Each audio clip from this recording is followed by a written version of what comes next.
Olá! Sabe aquelas histórias que parecem simples, mas que na verdade escondem uma baita reflexão? Hoje a gente vai mergulhar numa delas. Uma fábula moderna sobre as dinâmicas de poder no trabalho. E olha, às vezes essas dinâmicas podem ser bem cruéis. Vamos desvendar juntos a história do ratinho controlador e do tal almoxarifado das sombras. E tudo, mas tudo mesmo, começa com uma pergunta que parece boba, feita por um passarinho filhote para a mãe dele. Só que a resposta abre uma porta para a gente entender um jogo psicológico muito bem arquitetado. Bora ver como essa história se desenrola? Para a gente não se perder nessa trama, vamos seguir um roteiro, ok? Primeiro, a gente vai entender a situação do ratinho. Depois, vamos sacar qual é o jogo de poder por trás de tudo isso. Em seguida, a gente descobre como a farsa foi montada e, o mais importante, qual é a estratégia para resistir. E claro, no final, a gente tira a grande lição dessa história toda.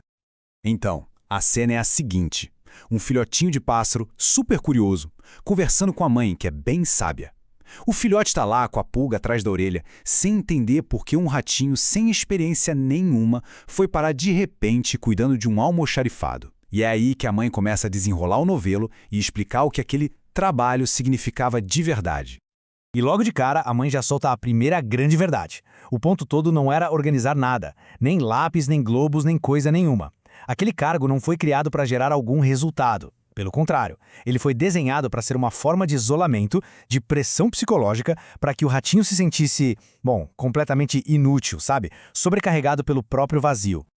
Ok, agora a coisa começa a ficar mais séria. A gente vai entender a engenharia por trás disso tudo. A mãe pássaro continua explicando. E é aqui que a gente descobre a motivação bem sinistra por trás dessa nomeação tão esquisita. Não tinha nada a ver com gestão. Era outra coisa. A clareza da mãe pássaro aqui é de arrepiar. Com uma frase só, ela resume tudo. Ela revela que cada pequena ação, cada anotação que o ratinho fazia não passava de uma performance. Era como uma peça de teatro, sabe? Criada só para que os poderosos, representados na história pela figura do tronco, pudessem assistir e se divertir com a situação. E aqui a gente vê o jogo duplo com todas as letras, né? De um lado você tem o título oficial, que soa até importante, controlador de estoque. Mas do outro lado, na realidade, os objetivos eram bem cruéis. Esvaziar a moral do ratinho, deixar ele completamente isolado e pressioná-lo psicologicamente até o limite. Uma armadilha perfeita. Mas aí fica a pergunta: como é que se monta uma farsa desse tamanho sem que ninguém perceba o que está acontecendo? Pois é, agora a mãe vai detalhar o passo a passo, bem meticuloso mesmo, que foi usado para criar e, pior ainda, para justificar essa função completamente inútil do nosso ratinho. Olha, a lista de tramóias é de cair o queixo. O tal do tronco, chefão da história, não mediu esforço. Ele criou uma sala do zero, inventou um monte de tarefa que não servia para absolutamente nada, usou uma desculpa esfarrapada de saúde do rato para justificar o isolamento e, para fechar com chave de ouro, mentiu na cara dura para a liderança, dizendo que a decisão tinha sido um consenso. Cada passo era uma nova mentira. E justo quando parece que não tem mais saída para o ratinho, que ele está completamente encurralado, a história dá uma virada. O filhote pergunta se existe algo que possa ser feito, e é aí que a mãe revela a arma mais poderosa contra esse tipo de abuso: a documentação, a capacidade de registrar, de transmutar os fatos. E aqui está a essência da resistência: o pulo do gato. A mãe pássaro deixa muito claro que não se trata de um contra-ataque emocional, de agir com raiva. É uma tática inteligente e calculada.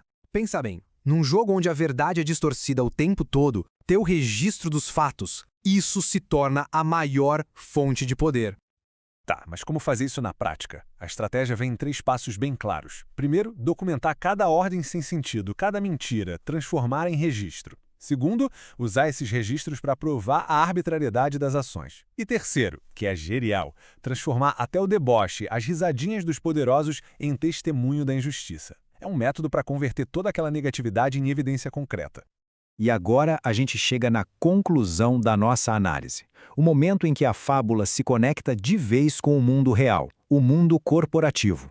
Porque a história do ratinho não é só uma historinha. É uma metáfora para algo que acontece de verdade e que, inclusive, já tem até nome. E o nome disso é cargo fantasma. Já ouviu falar? São exatamente isso: posições criadas não com um propósito produtivo, mas como ferramentas de manipulação. A situação do nosso ratinho é o exemplo perfeito disso. Um cargo que existe no papel, mas cujo objetivo real é puramente psicológico e abusivo.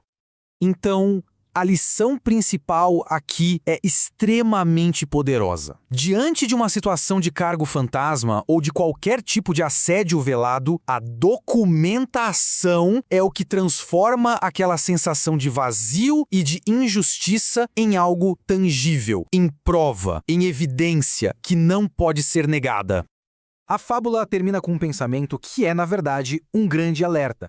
Essas dinâmicas de poder que a gente viu não são exclusivas do mundo da história. Elas podem acontecer em qualquer lugar, com qualquer um de nós. E a pergunta que eu não quero calar é, numa situação assim, como transformar a farsa em evidência? Este conteúdo é uma obra de natureza ficcional e reflexiva, criada com fins educativos e institucionais. Qualquer semelhança com pessoas ou situações reais é mera coincidência e serve unicamente como convite à reflexão ética e institucional.